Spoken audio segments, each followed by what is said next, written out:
안녕하세요. 전 50대 여자입니다. 돈 앞에선 부모 형제도 없다더니 제가 참 저게 사람인가 아니면 사람의 가죽을 뒤집어 쓴 짐승인가 싶은 일을 겪게 되었어요. 지금부터 그 일에 대해 한번 이야기를 해보려고 합니다. 제 남편은 위로 형이 하나 있습니다. 참 결혼하고도 많이 느꼈지만 시부모님은 아주버님을 그렇게 예뻐하셨죠. 지금 남편과 어떻게 결혼까지 했었냐면 제가 먼저 남편에게 결혼하고 싶다고 말을 했어요. 그런데 분명 남편과 저는 진심으로 서로를 깊이 사랑하고 있었거든요. 그래서 남편도 제 말에 당연히 뛸 듯이 기뻐할 줄 알았는데 제 청혼을 거절하더군요. 뭐랄까 배신감도 느껴지고 연애하기에만 적당한 여자 취급을 받은 것만 같아서 눈물이 뚝뚝 흘렀죠. 그런데 남편이 그때 말해주더군요. 자기는 괜찮은데 사랑하는 저마저 자신과 같은 취급을 받게 될까 너무 두렵다고 말이에요. 그때 남편의 성장 배경을 듣게 되었습니다. 시부모님은 차별이 심한 분이셨어요. 항상 우리 장남 하시며 둘째 아들인 제 남편을 무시하셨죠. 어떻게 그렇게 세세하게까지 기억하나 싶을 정도로 남편은 자신이 차별받고 자란 상황들을 명확히 기억하고 있더군요. 심지어 저희 남편은 학비까지 벌어서 대학을 갔더라고요. 진짜 아득바득 살아왔다고 했습니다. 아주버님은 공부에 흥미가 없으셨던 것인지 머리가 나쁘셨던 것인지 공부를 못했다고 해요. 시부모님이 아무리 지원을 해줘도 밑빠진 독에 물을 붓는 수준이었나 봅니다. 그러고는 제 남편에게 동생이 형보다 잘나면 얼마나 잘났다고 형의 길을 죽이냐며 명문대에 붙은 것도 형의 길을 죽인다고 반대하셨대요. 그런데 남편은 돈을 벌어 대학 졸업하는데 온 힘을 기울였던 것이죠. 그 어려운 환경에서도 남편은 성실하고 똑똑한 사람이라 우수한 성적으로 졸업했습니다. 매번 네가 뭐가 그리 잘난 사람이냔 말을 부모로부터 들어왔었는데 그게 한이 되었는지 제 남편은 정말로 잘난 사람이 되었어요. 항상 밝게 웃어서 몰랐는데 그런 상처가 있던 사실을 전혀 알지 못해서 듣는 내내 가슴이 아팠죠. 저는 집에서 사랑을 듬뿍 받고 자란 막내딸이었거든요. 저는 당신만 있어도 된다고 결혼해서 행복하게 살자 설득했고 남편은 이런저라도 괜찮으면 당연히 좋다며 우린 그렇게 부부의 연을 맺었습니다. 결혼 과정도 순탄치 않았어요. 남편은 시댁에서 처음 결혼한 것이었어요. 장남 먼저 장가 보내고 결혼을 하라고 하셨었는데 그 당시 아주버님은 결혼에 대한 생각이 없었는지 동생 먼저 보내주시라 편을 들어주어 우린 겨우 결혼할 수 있었죠. 아주버님이 자기 편을 들어준 적은 그때가 처음이라고 하더군요. 평소엔 집에서 걔보다 못한 취급을 받았다고 합니다. 남편은 저희 부모님을 오히려 제 부모보다 더 깍듯하게 대해주었어요. 저희 집에선 사위인 남편을 정말 좋아했죠. 돈도 잘 벌고 딸내미 고생도 시키지 않는 제 남편은 백년 손님이었거든요. 그렇게 몇 년 흐르고 아주버님은 나이가 한참이나 어린 여자를 어디서 데려온 건지 불에 콩 볶아 먹듯 서둘러 결혼하게 되었습니다. 여기서 저 진짜 서운하고 해도 너무하다 싶었던 일을 겪었어요. 저와 신랑이 결혼할 때 저희 처가에서 지원을 많이 해줬어요. 남편은 시댁에서 땡전 한 푼도 도와주지 않더라고요. 남편은 그걸 지금까지도 많이 미안해하고 있습니다. 다른 곳에 가면 귀한 며느리 대접 받으면서 살 텐데 괜히 자기 같은 남자에게 시집와서 당하지 않아도 될 꼴을 막 당한다고 하면서요. 직업도 없이 집에서 백수 생활만 하던 아주버님이 결혼을 준비하자 당시 2억이 넘는 돈을 들여 집도 해주고 이제 가정을 꾸리니까 아주버님 앞으로 가게도 하나 차려주더군요. 우리 남편도 배 아파 낳은 자식인데 기가 차서. 저희 시부모님이요 부유하세요. 아버지는 회사원이신데 어머니가 부동산을 잘 굴리셔서 그런지 진짜 몇십억대 재산 가세요. 완전 땅 부자 알 부자 이런 사람들이요. 평소 가진 재산에 비해 많이 검소하게 생활하시기도 했고 저희 결혼할 때도 아무런 지원이 없으셔서 구두쇠시구나 했었는데 그냥 차별을 한 거였습니다. 제 남편도 진짜 더럽고 치사해서 자기 배 아파 낳은 자식인데 어쩜 그렇게 매정하게 구는지. 저희 남편 그 일 이후로 시댁의 발길을 딱 끊었어요.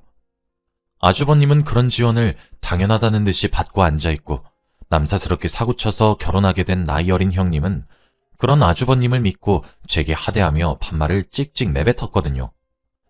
제 남편은 가족을 참 끔찍히도 여기는 사람입니다.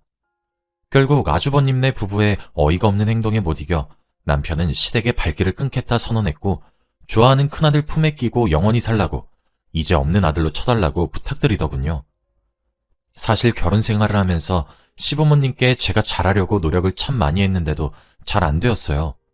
매번 트집에 짜증에 아주버님이 좀 오냐오냐 자라서 부모님께 함부로 대하기도 했었는데 그럴 때마다 저희 부부에게 하소연을 하고 정말 안 좋은 감정을 담는 쓰레기통 취급을 해서 저도 상처를 많이 받았거든요.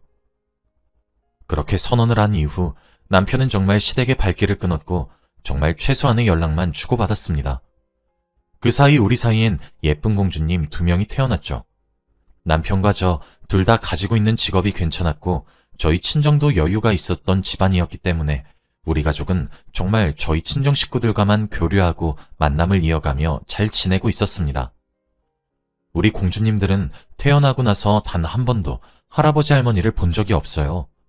평화로운 날이 지속되던 어느 날, 저와 남편이 40대 중반이 되었을 때 시어머니께 뇌졸중이 찾아왔습니다. 그래서 오른쪽 반신이 마비가 되셨어요. 시아버지는 아주버님께 이제 함께 살자 얘기를 했었나 봅니다.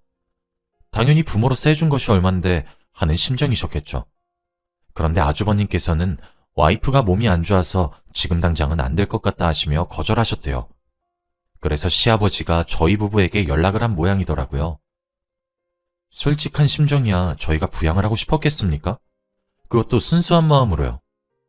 예전 시댁과 활발한 교류가 있었을 때 받은 상처는 아직 아물지 않았었고 저나 남편이나 제대로 된 사과 한번 받아보지 못했어요.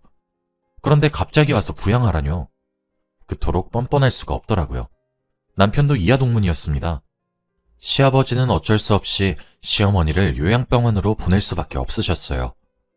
시아버지도 몸이 정정하실 나이는 아니셨으니까요. 아무리 남편과 제가 시부모님께 감정이 나쁘다고 해도 부모 자식 간의 인연은 하늘이 점지해 주었다 하여 천륜이라고도 하는데 내심 잦은 빈도로 술을 마시며 한숨을 쉬는 남편의 동그랗게 말린 등을 보다 못한 저는 남편에게 권유했습니다. 여보, 당신이 차별당했고 그 차별이 나에게까지 이어져서 부모님을 용서하지 못하겠다는 거 내가 잘 알아. 하지만 지금 당신 마음 불편하잖아. 저러시다 정말 갑자기 돌아가시면 어떻게 하려고 그래. 그때 가서 우리 땅 치면서 후회하지 말자. 사람 일은 어떻게 될지 모르잖아. 그래도 요양병원의 얼굴도 비추고 지금까지 보지도 못했던 우리 공주님들 얼굴도 보여드려야지. 우리 아이들도 아빠를 낳아주신 부모님이 누구인지 알아야 할 것 아냐. 하며 설득했고 전 정말 몇 년 만에 시부모님을 뵐 수 있었습니다. 요양병원에 도착했어요. 보지 못했던 많은 시간 속에 시아버지는 예전 정정하신 모습에 비해 많이 야이셨고 어머니는 자신의 몸의 절반이 마비되어 정상이 아니게 되었다는 것에 대한 충격과 애지중지 기른 큰아들의 외면을 받았다는 심리적인 타격이 크셨는지 정말 반쪽이 되셨더군요. 시아버지는 저희가 올 거란 사실을 예상하지 못하셨는지 깜짝 놀란 듯한 얼굴이셨어요. 그 두 분을 보고 있으니 마음이 정말 안 좋았습니다. 인사를 드리고 병원을 나설 때 시아버지가 다급히 따라 나와서 다음에도 얼굴을 보여주면 안 되겠냐고 부탁을 하시더군요. 원망스럽게만 생각했던 두 분이 이렇게 작고 초라해진 모습을 보니 저도 사람인지라 안타까운 마음이 들었어요. 남편은 시어머님의 병원을 갔다 온 뒤 생각이 더욱 많아진 듯 보였습니다. 날이 갈수록 수심이 깊어지는 듯 했죠. 저도 마음이 불편했습니다. 고작 2명 있는 자식에게 버림을 받은 듯한 모습이 눈에 아른거렸거든요. 그로부터 며칠 뒤 남편에게 할 얘기가 있다며 술 한잔을 하자 청했어요. 그러면서 남편에게 말했습니다. 우리 시부모님 모시고 사는 건 어때? 라고요. 남편은 정말 깜짝 놀라더군요. 갑자기 왜 그러냐며 묻길래 저는 여보, 당신 부모님 지금부터 사시면 얼마나 더 사시겠어. 물론 이건 지극히 내 개인적인 생각이니까 당신이 내키지 않으면 거절해도 상관없어. 나도 시부모님이 당신에게 잘해줬다고는 생각하지 않아. 오히려 정서적 학대에 가깝지. 그래도 우리 남편 번듯하게 잘 자라서 이렇게 예쁜 마누라도 얻고 토끼 같은 공주님들도 생겼잖아. 나도 이제 부모가 되어보니까 지금 심정이 어떨지 조금 이해가 돼. 자식이라곤 단 둘인데 지금 아주버님은 연락도 잘 안 받는다며. 시부모님은 지금 어머님의 몸 상태 때문에 힘든 것도 있지만 정말 마음도 많이 다치셨을 거야. 당신 그때 이후로 시댁이랑 인연도 끊고 지냈잖아. 나중에 후회하지 않겠어? 나도 정말 많이 고민하고 내린 결정이야. 우리가 모시고 살자. 라고 말이에요. 남편은 잠시 할 말을 잊은 듯 저를 멍하니 쳐다보더니 눈물을 뚝뚝 흘리며 고맙다고 하더라고요. 저는 당신이 우리 엄마 아빠한테 얼마나 잘해줬는데 나도 갚을게 해줘야지. 우리 그동안 받은 상처는 묻어두고 시부모님이랑 잘 지내보자. 잘할 수 있을 거야. 라고 말하며 남편을 꼭 껴안아 주었어요. 다음날 요양병원으로 찾아가 시어머니와 시아버지를 저희 집으로 데려왔습니다. 처음엔 괜찮다고 완강히 거절하셨지만 결국 따라 나오셨어요. 저희 집에 들어오시면서도 두 분은 어리둥절해 하시면서 저희 부부의 눈을 제대로 마주치지 못하셨죠. 미리 치워놓은 빈 방에 짐을 풀었고 시아버지께 말했습니다. 아버님, 몸도 편치 않으시잖아요. 갑작스럽지만 제가 아버님이랑 어머님 모시고 살게요. 오늘부터 저희 집에서 6식구 같이 사는 거예요. 그러니 원래 사시고 계셨던 집은 천천히 정리하기로 하고 이제 여기가 내 집이다 하고 편하게 지내세요. 어머님 몸도 불편하신데 아버님이 돌보시다 병나면 그때 어쩌시려고요? 아시겠죠?